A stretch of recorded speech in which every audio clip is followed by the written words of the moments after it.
Douglas College, and Boris Palameta from the Social Research Development Demonstration Corporation. My apologies. My name is Amber Hawes, and I'm the Communications and Marketing Coordinator here at Essential Skills Ontario. So just before we get started, I want to give you a few instructions.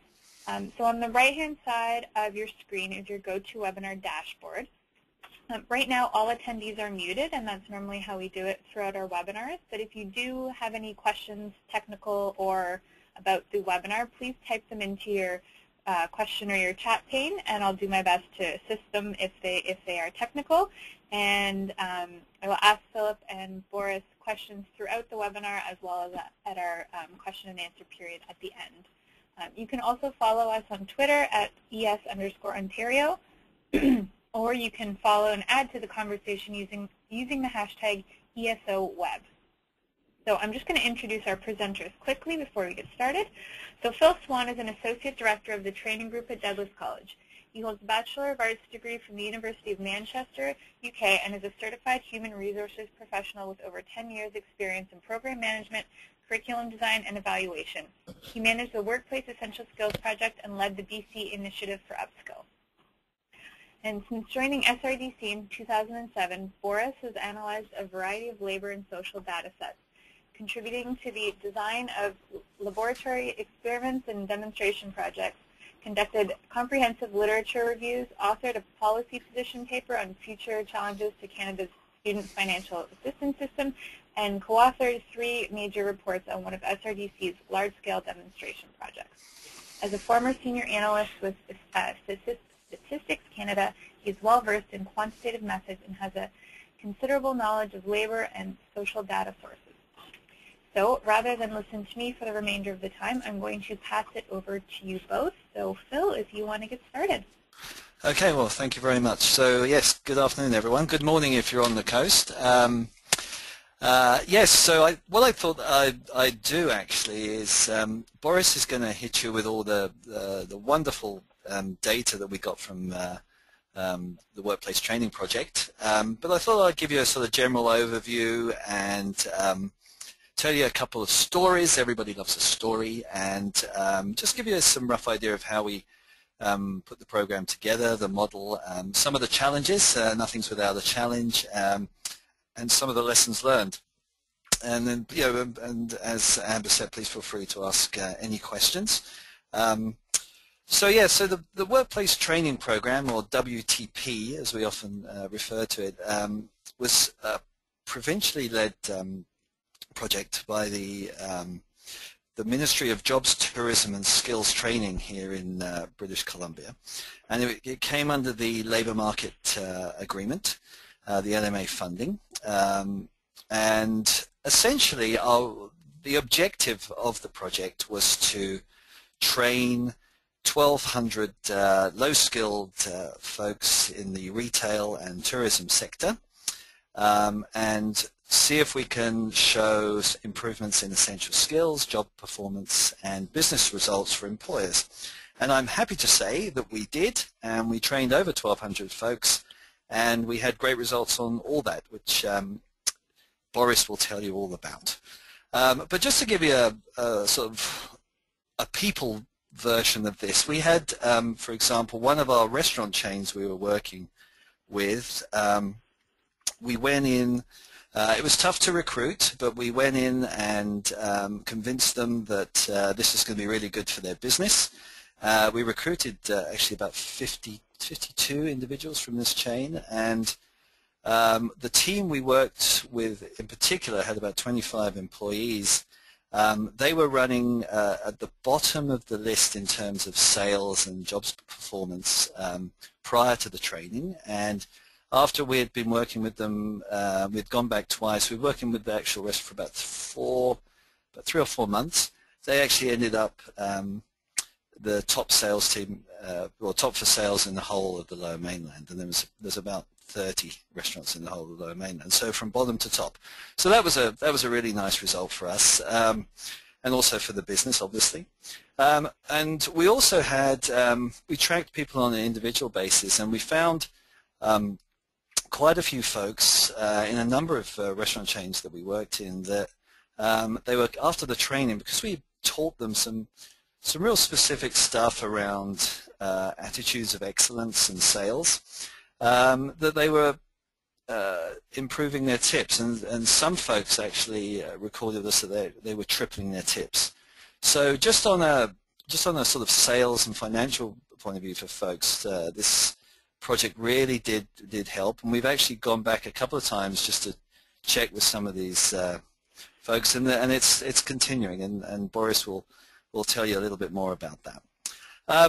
So the actual project, it wasn't Douglas alone. Douglas led a consortium of 14 post-secondary institutions. You can see all the folks here. This, of course, was a challenge. I was the program manager. It's a little bit like managing the European Union. But we worked together. We had a sort of consistent approach to the curriculum design and training and communication. Every college had its sort of success stories and also its challenges, given the regional nature of the project, and obviously how many employers you can get for in the rural areas versus the urban areas. There were some challenges there, but there's also some advantages to being in rural areas where you had sort of closer ties to various employers, and of course the different demographic. In the more urban, lower mainland areas, you're dealing with a lot more immigrants, and so on and so forth. So we all worked together to achieve our goal of over 1,200 participants. And with this being a research project as well, we had, in addition to just the basic delivery, of course, we had the challenge of making sure we had all the research pieces. And I'd like to, if anyone from the colleges are listening, I'd like to thank again everyone for helping us get all that done. As you can imagine, research is not without its paperwork, but the results show that everyone's hard work was well worth it. So the program model is fairly straightforward. What we do is initially we go and engage a number of stakeholders, and first of course you have the delivery partners with the colleges, but also with the industry stakeholders. In this case, we engaged the BC Restaurant and Food Association and also the Retail Council of Canada. And the reason for this was not just to sort of from a recruitment point of view, but really to really understand the industry, understand what's going on, what the situation's like at the moment. As you can imagine, particularly with retail, the move into a lot of online sales and how that affects the actual, the retail outlets. Also, the ability to use industry stakeholders and consultants and exemplar firms from those industry stakeholders as subject matter experts. And so what we did, we spoke to these folks to get an idea of what the challenges were for the industry, and then they put us in touch with a number of exemplar firms where we did some needs analysis. And I would say, if anyone's done any needs analysis, someone asked me to say this in the webinar, so I will. If you've never done needs analysis, this is what you don't want to do. And I've heard this quote last week. It's, "Thanks for listening to my problem and somehow making it all about you." The key to any kind of needs analysis that we found is this fabulous picture. It's really that sort of active listening approach. You kind of have to listen to what folks are saying about their industry as a whole and their employees. So everyone will say that they need more sales, but when you dig a little bit deeper, you'll find that a lot of those sales come from really good customer service and the type of customer service, and what customers are expecting. And the more you kind of listen and rather sort of and then shape your approach, the more effective your intervention, if that's the right word, or your training is going to be, because we use this approach all the time where we're really think of the needs analysis as driving the whole project. If you get the needs analysis right, I don't own a pair of these things, by the way, but if you get the needs analysis right, all else will flow nicely. The actual our ability to do this and sort of go back to the industry stakeholders and go back to the retail outlets and the restaurant outlets and so on, and keep asking them, is this the right thing? Is this what you want? Is this what you're seeing? Are you seeing improvement if we do it this way? You refine it, the whole process evolves, and then you're able to design a curriculum that meets the needs of the business, but also allows you to embed essential skills in an effective way. And that's what we did. We essentially, after we doing the needs analysis, we designed the curriculum. We went back and forth with the folks, and we came up with a curriculum that focused on customer service and sales, and in particular, there were training modules on communication, teamwork, problem solving, job task planning, and the added piece is we sort of used workplace documents. The curriculum was designed to use those specific workplace documents so that you would get continual buy-in from the restaurants. They could see that transfer of training. They could see that what they were doing was relevant to their job, and and that allows people to build confidence and so on. Then the other challenge, of course, is essential skills. We look at Douglas. We always look through the lens of essential skills, and the key is to somehow find that balance between meeting that sort of business need and meeting the essential skills need. And it's sort of a little bit like a barometer. You don't want to go too far either way. Too far essential skills and you don't get buy-in. Too far technical and you're not going to build the essential skills. So, let me just go back to the man with the big ears.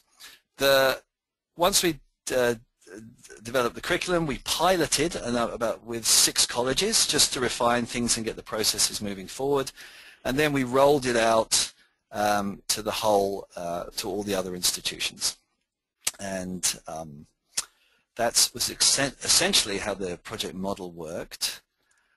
In terms of challenges, for anyone who's worked in any kind of workplace, I'm sure you find recruitment is always the biggest challenge. How do you get folks on board? People don't like to cold call. People walking around, knocking on doors. Is that an effective way? Probably the most effective way is a referral. So, is there someone who knows someone in a business that you can go and talk to? I'd say with all the institutions, this was probably the most effective way. Who knows who?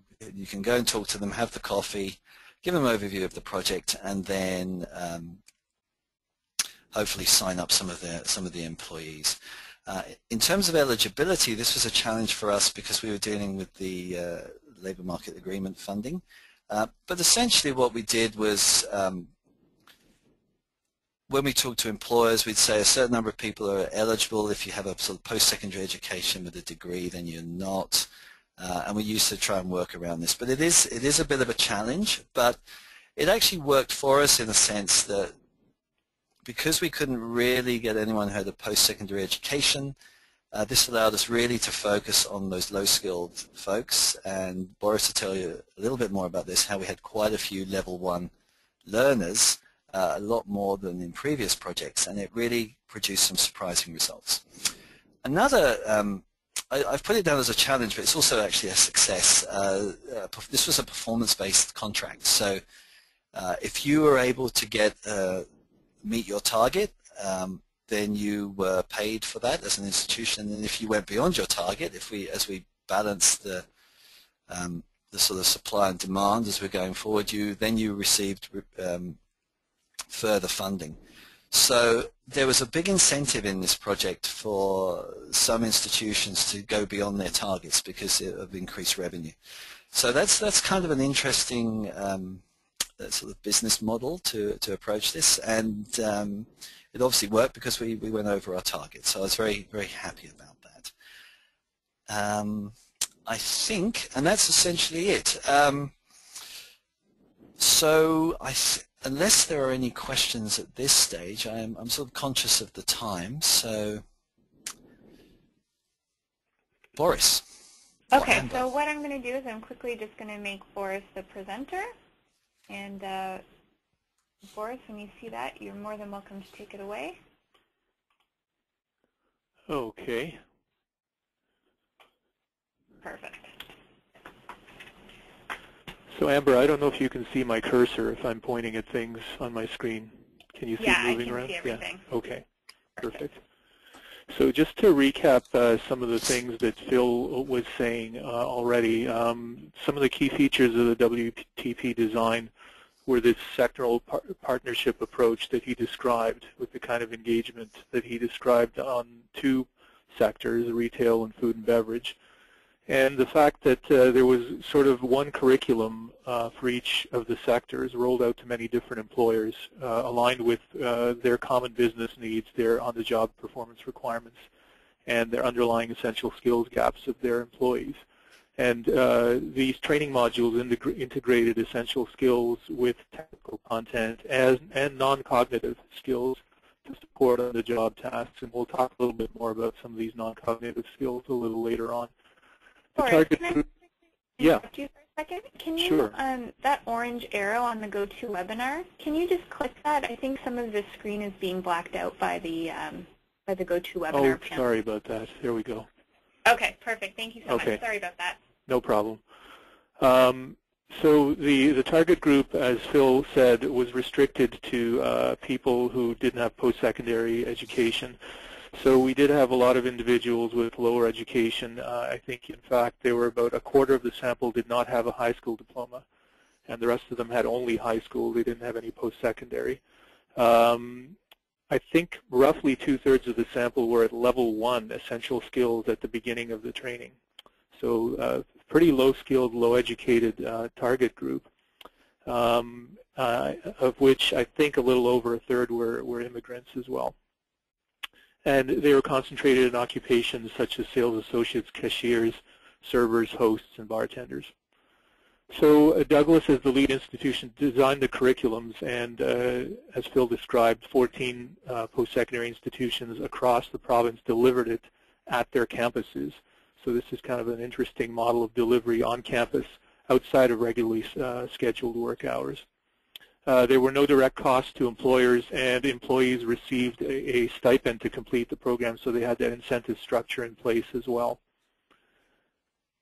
So the research questions that SRDC primarily examined was first, were there gains in skills? So the goal of the training was to get gains in essential skills to these employees who started off at fairly low levels of essential skills.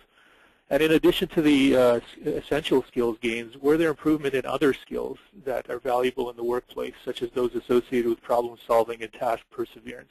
And this is some of the non-cognitive skills that I'll be going into detail a little bit later. And in conjunction with those skill gains, were there improvements in job performance of the employees? And what are the business results? Was there a business case as a result of the skill gains and job performance improvements? Did employers begin to perceive that essential skills training is a good investment? So the key outcome areas we looked at for skills, we looked at the core skills of document use and numeracy assessed with the TOWS assessment, a shortened version of the TOWS. We also looked at other workplace relevant skills using items from various standardized scales that I'll describe a little bit later. To assess performance, we primarily relied on employee self-reports in terms of improvement in key performance areas. And we corroborated those with employer reports of employee improvement in those same areas. So we wanted to make sure that it wasn't just employees that said that they were improving. We wanted to make sure that employers also were able to corroborate those reported improvements. And we had intended to do some independent observations too of the mystery shopper kind, where people would go and observe the work performance of employees but for various logistical reasons, not very many of those were done. I think less than 30 of those were actually done, so we ended up not using those in the analysis, but I just put a star beside it there to show that we did a few, and probably if you're going to do something like this in the future, it's probably the best way to assess performance improvements. In terms of business results, we did employer surveys where we asked, and employee surveys as well, where we asked them both about the effectiveness and the utility of the training. We asked employers about the return on their expectations, and we did an interesting measure where we looked at employers' perceived monetary value of the training that their employees had just received, and I'll describe that a little bit later as well. Okay. So before I present the results in detail, here are the highlights. On average, we saw strong essential skills gains, especially among those with lower initial skill levels. We saw essential skills gains for key subgroups such as Aboriginal learners, immigrants, and those without high school diplomas. And indeed, in most cases, the skill gains showed by these sort of subgroups were no different from the skill gains showed by other learners. We saw strong gains in other skills relevant to success at work, and these are those non-cognitive skills I was talking about. Receptivity to continuous learning, future orientation, motivation, and engagement at work. And individuals who gained in these other kinds of skills, particularly in future orientation and motivation and engagement at work, were also more likely to report improvements in on-the-job performance. So it seems like gains in those kinds of problem-solving, task-oriented, perseverance types of skills resulted in employees reporting, being more likely to report improvements in on-the-job performance. And these self-reports in on-the-job performance improvement were largely corroborated by employers as well, as we'll show a little bit later in detail.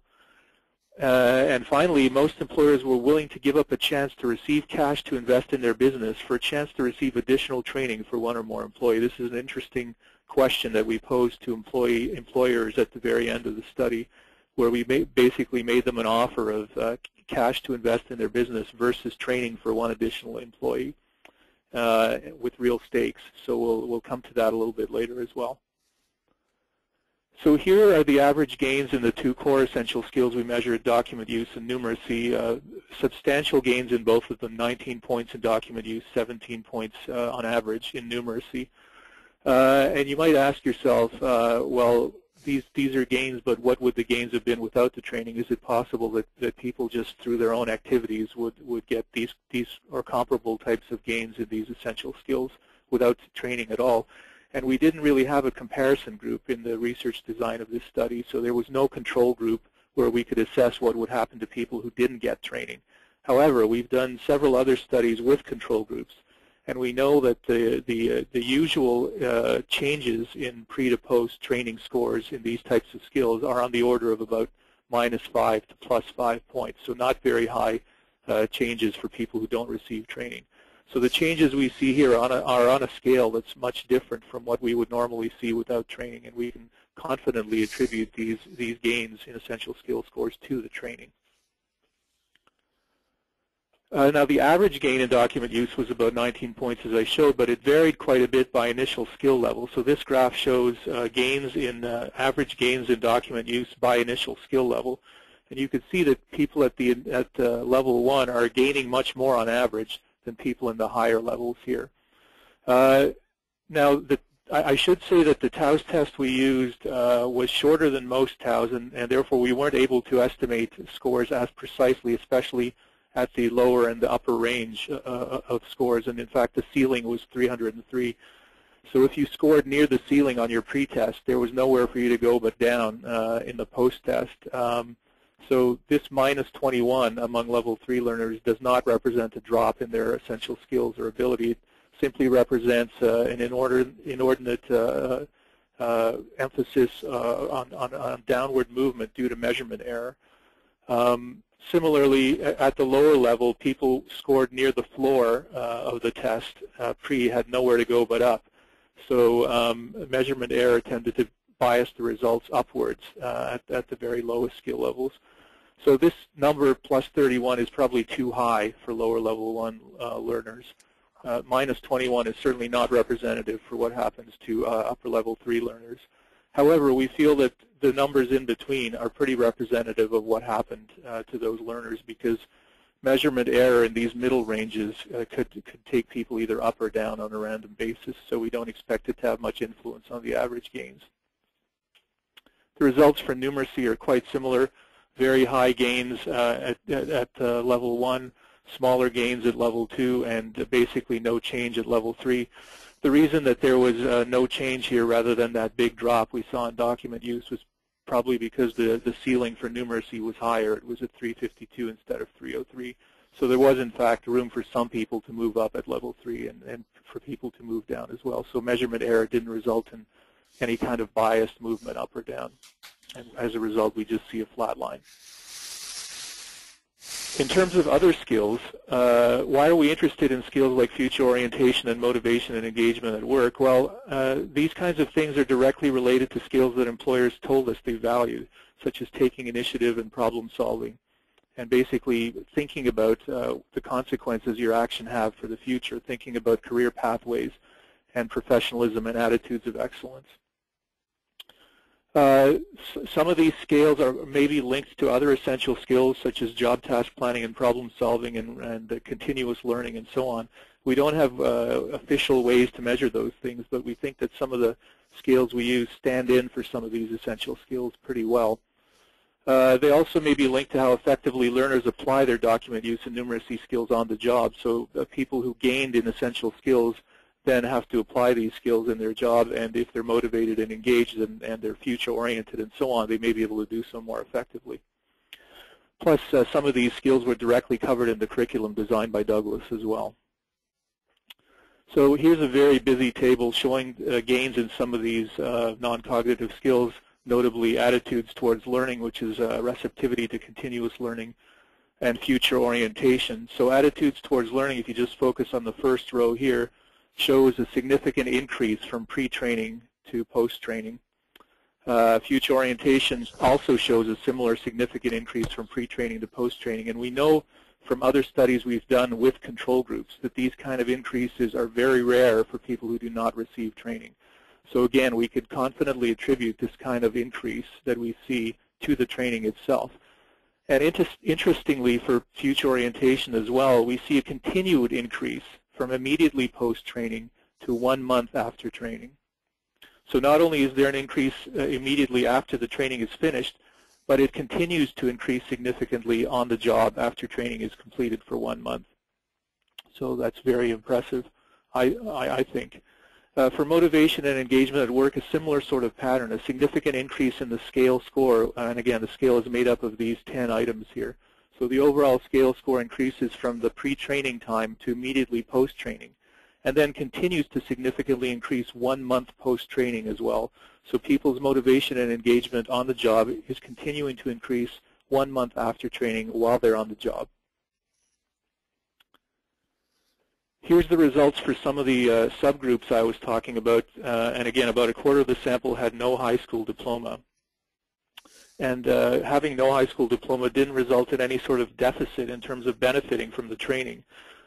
People with no high school diploma had similar gains in document use, numeracy, and motivation and engagement in work to people who had high school diplomas. And in fact, people with no high school diploma had showed even greater gains in future orientation.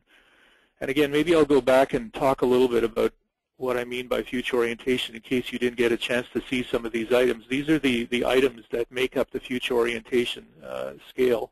And you could see that a lot of them are refer to a fatalistic attitude that people may have about the future and a sense of control or agency over their own future. So if you feel like you have no control over the future, then it doesn't really matter what you do today. It won't really impact what happens to you tomorrow. It's kind of a fatalistic attitude that a lot of low-skilled, low-educated learners started off with. People improved in those kind of attitudes over the course of the training, though, and started to see agency for their own future, thinking that, yes, it does matter what I do today for what happens in my future and in the pathway that I've chosen for my job. So the fact that we see significant improvements in those kind of things, especially for people who are the least educated in the sample, is a very encouraging result indeed, I'd say. This is our immigrant sample. In particular, it's immigrants who speak a language other than English most often at home. So this is the people for whom you would imagine that English language types of tasks would be the most difficult and challenging, and for whom doing the TAOS document use, for example, might be a bit more challenging than others who had English as a native tongue.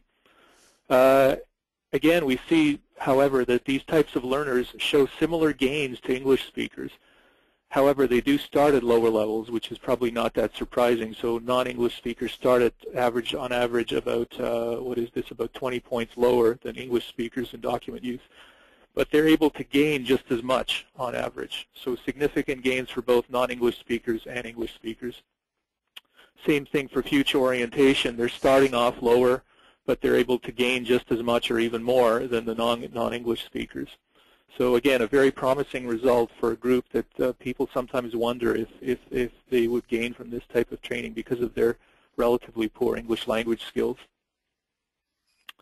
Aboriginal learners, only a very small subsample, as in all our studies. Very few learners identify as Aboriginal. In this case, about 8% identified as Aboriginal persons.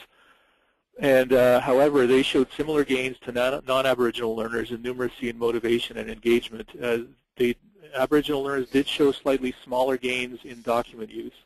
The gains among Aboriginal learners were still significant from pre to post training. However, they were not quite as substantial as the gains among non-Aboriginal learners in document use. And future orientation there was a big discrepancy where non-Aboriginal learners show big gains in future orientation from pre-training to 1 month post-training, but Aboriginal learners showed no gains at all in future orientation. So that's a bit of a less encouraging result among the majority of our results, which are quite encouraging. Okay, so we've talked about skill gains. Let's talk a little bit about work performance. And first I'm going to talk about employees' self-reported ratings of on-the-job performance before I talk about employer-rated on-the-job improvements among their employees. So we asked about on-the-job performance in 4 areas, and the 4 areas varied slightly by the sector we were talking about or by the sector the employee was working in. And in retail, for example, the areas of on-the-job performance included attitudes of excellence, sales strategies, actively listening to customers, and customer engagement.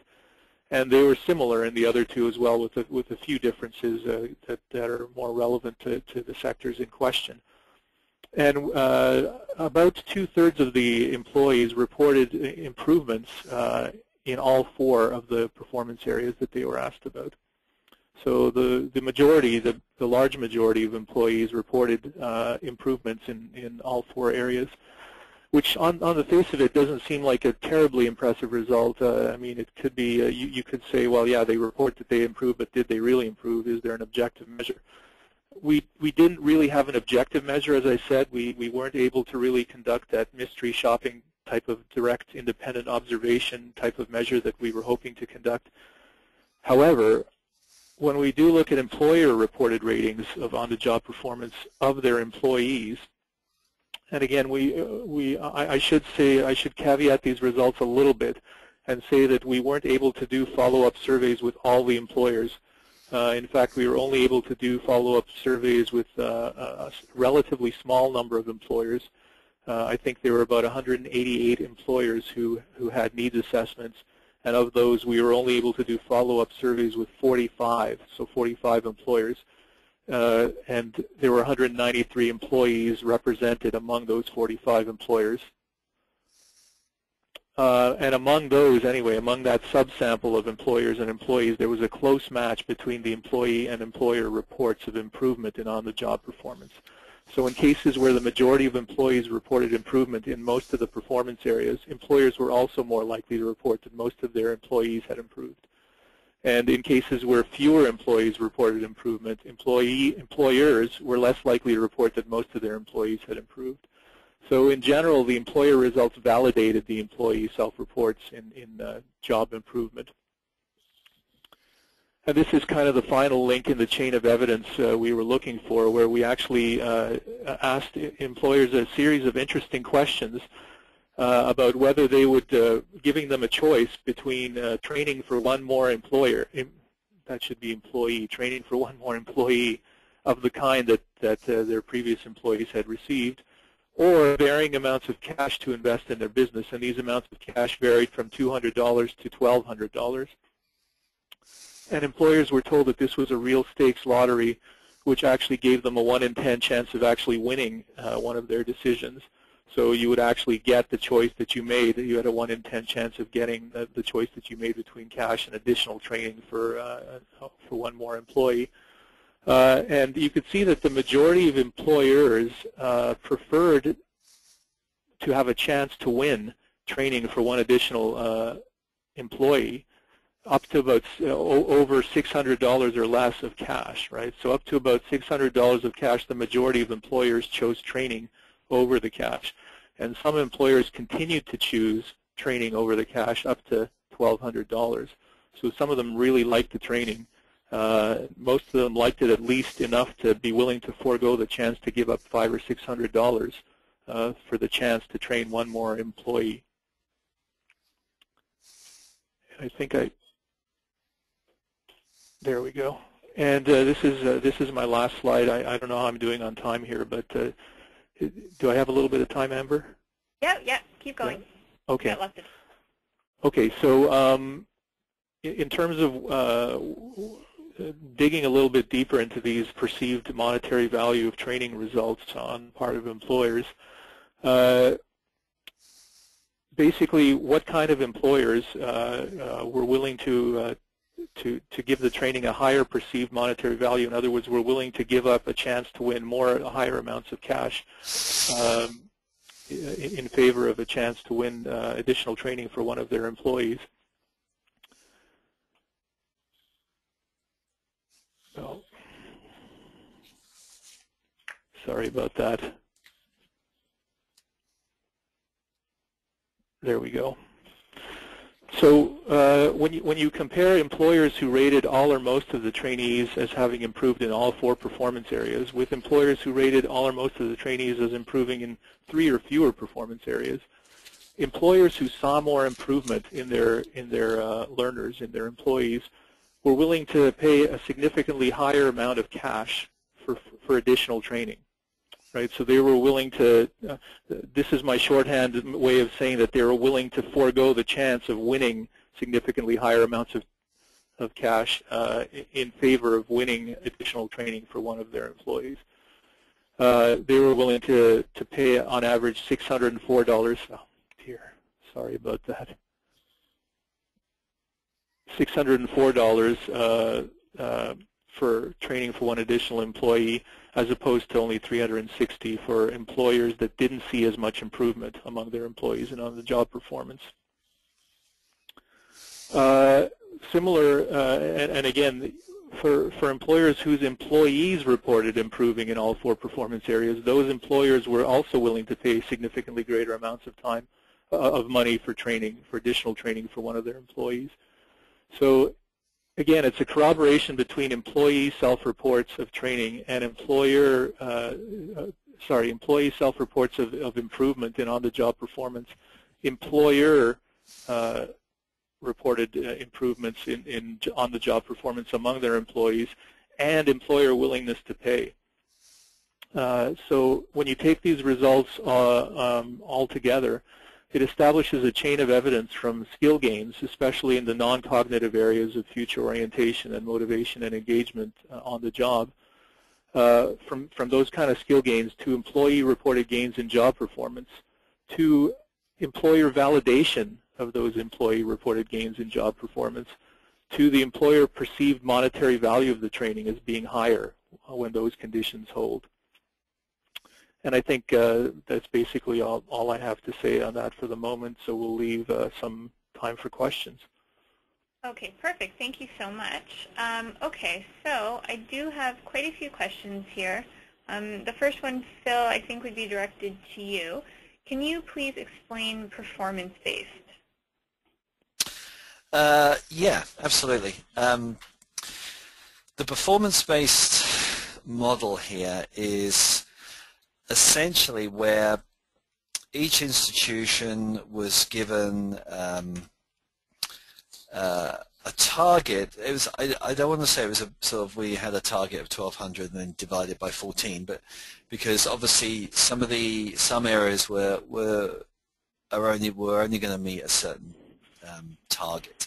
So we kind of divided it up as fair as we possibly could, and then everyone's budget was sent to that. So basically it worked out as, I'd have to check my numbers, but so many thousands of dollars, I think $2,000 or $3,000 per participant.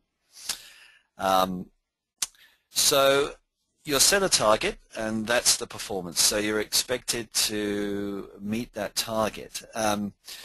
That being said, though, if you felt you were falling short, then you could let us know, and the idea was we'd monitor it on a almost bi-monthly basis, and we would sort of confirm a revised target, whether that was under or over. And if it was under, obviously we'd allocate some of those numbers, some of those participant numbers to other institutions that were able to get higher target numbers. So essentially, the performance model in this case was the more people more participants you're able to get, then the more revenue you're able to get. Okay, perfect. So I'm just going to throw out these questions, and Boris or Phil, whoever wants to answer. So can you confirm that the curriculum is essential skills based and not occupation specific? That's a really good question. The curriculum is how do I really answer this one? It's both. It is the best way to answer it, because if you're looking at trying to achieve all these objectives, then you have to kind of do both. You have to look at the occupation-specific side of it, so we're looking at retail folks and what they need around sales and what they need around customer service. So there's the occupation-specific piece. But while you're teaching them sales, you're also you've got the essential skills embedded, where you're doing communication, you're doing working with others, you're doing problem solving. All that gets rolled and embedded, however you want to put it, into the curriculum. And like I said before, the challenge is you don't want to go too far occupation specific, because then it's just occupational training, and you don't want to go too far essential skills, because you end up not addressing the needs of the employees and the employers. So the best answer really is it's both. Okay, perfect. So next question is, can we determine if the individuals moved from their current level to the next? And can we describe the tool used to assess essential skills? Boris, should I talk about the tool, and then do you want to talk about the other bit?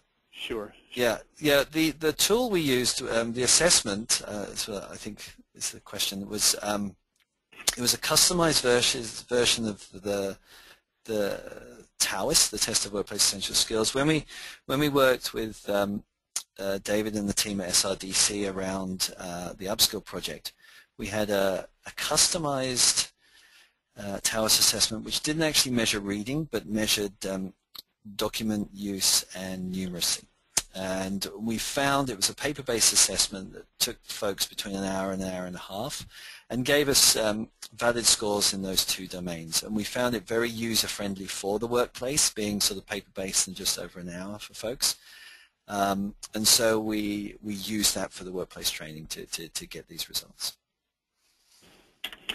And I basically, in my slides, I showed average skill gains of around 19 and 17 points for document use and numeracy, so a little lower than 25 points, which would represent half a level. I didn't show these slides, but I can confirm that people did indeed switch levels.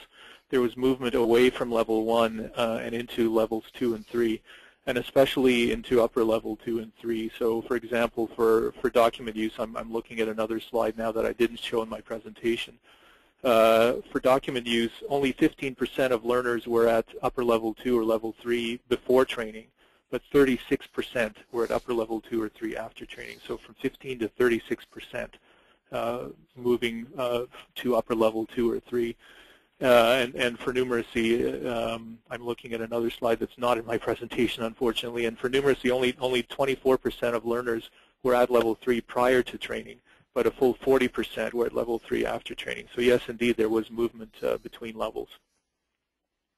Okay, great. So how long did each course last, and who were the instructors? Okay, oh, that's another great question. The courses lasted between, the curriculum was for 24 to 30 hours. I say that because we had built in post the 24, 6 hours of self-directed learning. That being said, though, the actual delivery time was a whole range of, some people delivered the whole thing in a week, others spread it over 3 or 4 months doing one night. There was just all kinds of, I think we tended to go in, for example, 2 or 3 hours once a week to various places. So it was a whole range of different delivery methods. And I think that's also a key piece to being successful, is that you don't just offer it you know, for 1 week at the campus or whatever. You know, you can be flexible with the workplace, flexible with the employees' time. We had some institutions did like 1 night a week at campus, and then would maybe go to the work site. So it ranged in different ways. Okay, perfect. Was there any breakout by gender? Yes, there was. There were a few differences between men and women. Very few. I didn't even bother putting that slide up because they basically had the same results. Okay. So what was the reason for doing this project, and who or what is driving the project, and what will the next steps be as a result? Okay, so reason. Can you say those again, please, Amber? Reason. Sure. So I'll just start. Maybe I'll start off with the first part. So what was the reason for doing this project? The reason for doing this project, you know, is essentially to help low-skilled employees improve their essential skills and job performance, and then also through that to help employers get better business results. Yeah, that's one of the core objectives. Another reason you could say to do this project is to demonstrate the collaborative nature and the ability of the post-secondary system here in BC to deliver such effective training across the province. So. Okay, so the second part of that question was who or what is driving this project, and what will the next step be as a result? Well, the project's over. So, but initially it was driven by the BC Colleges Consortium, and then what's coming from this? Well, we'll see. We'll see. There's obviously renegotiations with the labour market agreement, but I think this is a very nice dovetail into the Canada Jobs Grant, because through some of the work we've done in the research and stuff like that, you know, you can see that this kind of training and these kind of impacts can have a real benefit to employers, you know, their sales figures, their businesses, and also to the employees. Okay, perfect. So next question is, how important is the length of the classroom training for essential skills to take effect, i.e. 6 weeks versus 12 weeks?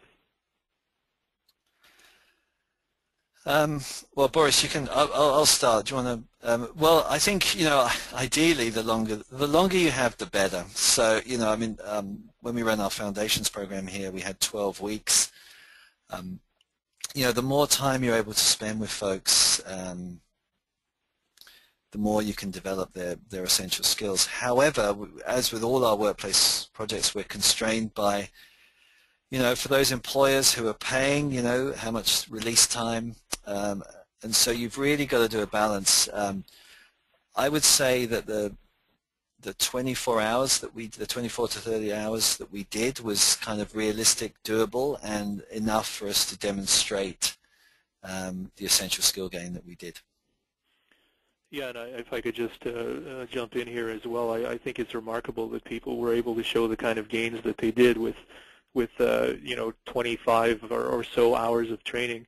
It had been thought before that especially people who started at low initial skill levels, like level 1, would need hundreds of hours of training to get any kind of gains like that. So showing that, in fact, you can get fairly big gains with fairly small amounts of training is an impressive result in itself, and we've shown that for other projects as well. But again, I mean, I would agree with Phil that when training dosage does vary, so when some people receive higher amounts of training than others, simply because some employers are willing to gain longer release times than others, we do see an effect of dosage usually. So people who do receive higher numbers of hours of training do get greater gains and improvements. Perfect. So the next question is, are there any data reported by sector, tourism versus retail? Yeah, we did check that. Whether there were, in fact, some differences across firm size. So medium and large firms typically showed greater gains among their employees than smaller firms.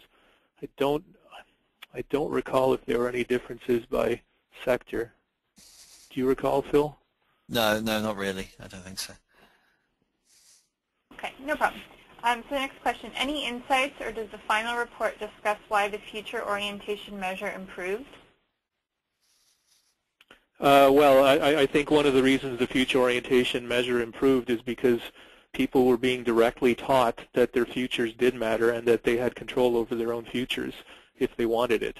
So people were being taught that attitudes of excellence were important in terms of establishing a career pathway, and that in fact they should look at their jobs as a career, that it was there for them if they wanted it, and not just a day-to-day kind of job where you do something one day and forget about what consequences it has for the next day, next week, next month, or whatever. So I think that kind of content was embedded into the curriculum. Maybe Phil, you can speak a little more to that. Yeah, absolutely, and this is something we also saw with our upskill project. Well, one of the things we found, and particularly with the changing environment for online sales and so on, we tried very much to show how every individual employee is very much part of the bigger picture of their organization. So it wasn't just them working alone to get tips or whatever. The better customer service that they gave, the better, the higher the sales, the more shifts, the happier tended people to be. So, when we used to go into some of the restaurants, and and it worked the same with the hotels. You talked about how a dirty glass on a table can quickly appear on TripAdvisor or on a review. And the consequences of that, and so so whether you're you're a housekeeper in the hotel or you're bussing tables, every person, we sort of stress their piece in the whole bigger picture, and that has a big impact on, I think, on people seeing that no matter how small the job, their perception of the job actually can be quite large. So. Okay, perfect. So there was just a quick second part to that question. Do you have any insights as to why it didn't change for Aboriginal learners? Oh, well, I think it's easy to speculate on that, and it's very difficult to give a definitive answer on that. I think there's a multitude of complex sociopolitical reasons why, sometimes Aboriginal learners don't show the kind of gains that non-Aboriginal learners do in various dimensions. That one result is probably the least encouraging result I think that we had. On the other hand, Aboriginal learners did report that they were particularly pleased with the training itself. So we asked questions among learners in terms of the feedback about the training, the satisfaction and utility they felt that the training exhibited for them. And Aboriginal learners were especially likely to say that they were very satisfied with the training and that it had a lot of utility for them.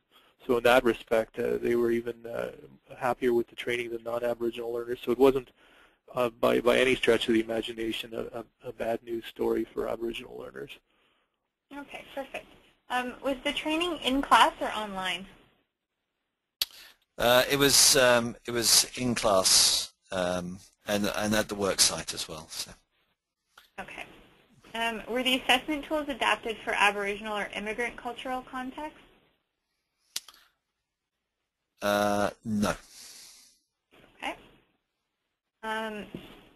How were employees identified to participate in the training? Was it low performance on the job or self-perceived need to improve numeracy and document use?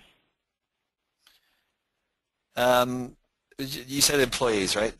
Well, basically, they're identified. There was two ways. We spoke to employers who would sort of suggest to their staff, and also we spoke to employees as well. And then it came down to the LMA eligibility criteria. So that's kind of how they were first initially sort of screened and identified, and then if they qualify from an eligibility point of view, then they were given the TAUS assessment, and if they tested the level 3 and above, then they were not allowed into the training. So basically anyone below level 3 was allowed in. Okay, perfect. Okay, so we have a few more questions here and then we'll wrap it up. Did learners receive any type of certificate of completion or other recognition to add to their portfolio or their resume? Yes, absolutely. Every college gave out a certificate that had the institution's logo on it, and also the logo from whether it was the Retail Council or the BC Restaurant and Food Service Association, and then also the Ministry of Jobs, Tourism and Skills Training. Okay. Okay, so the next question. There was a breakout along language, but was there a breakout between immigrant versus non-immigrant and rural versus urban participants?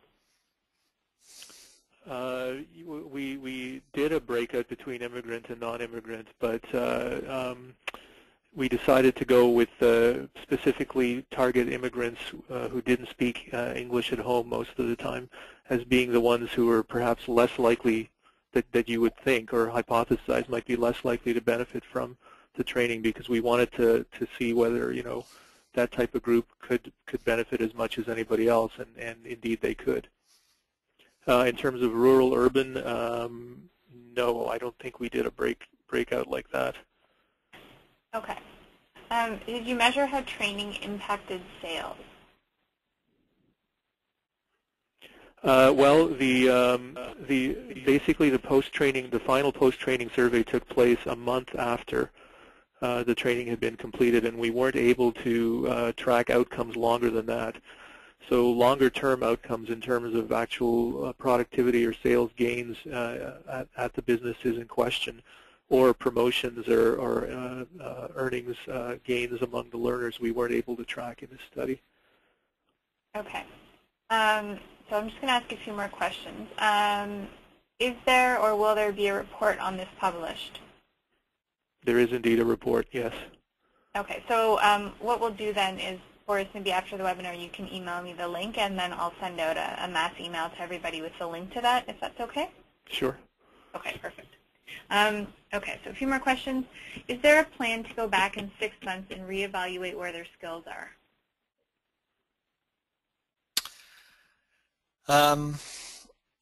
Yes, we'd love to. I guess it all comes down to funding, really. Whether we go and do this as a separate project. Yeah. Okay. And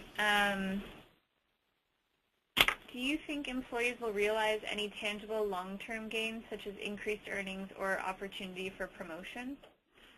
I mean, this is something we'd love to measure, and this is always the thing that sort of we're not able to measure adequately in projects with short research windows like this one, where again, I mean, you know, it's funding limited and logistically difficult to follow people long enough to actually see gains like that. But yeah, I mean, ideally, we would love to have been given the opportunity to track this kind of sample for longer than just a month post-training. Okay. Yeah, I'd just like to add to that. Yeah, you know, anecdotally, you know, when I've spoken just to my team here at Douglas, you know, they're getting reports back of folks who've, you know, because you get a lot of employers will sort of suggest training to some of their rising stars so that they can then take on a more supervisory role. So, you know, anecdotally, we're sort of hearing that folks are actually doing that and taking on more responsibility because of the training. So it'd be great to be able to measure that. Okay, and it's time for just one last question. It's, is Douglas College sharing the curriculum or training materials? The curriculum is public. It's owned by the Ministry of Jobs, Tourism and Skills Training. So okay, so it's all theirs, and they're the folks to ask to use it. Okay, perfect. Okay, so that was quite a few questions, so that's great. So I'm going to end the webinar here. So I'll be sending out a post-webinar email with the information from this webinar, and if technology doesn't fail us, this will also be recorded and available on our website. So I just wanted to thank you, Phil and Boris, for taking the time and doing this presentation. I think it went really well, and people seem really engaged, and you're getting a lot of thank yous now in the chat panes. So thank you very much, and thank you very much, everybody, for attending, and we look forward to seeing you at the next webinar. Thank you. Thank you. Boris, can you just stay on a second? Sure.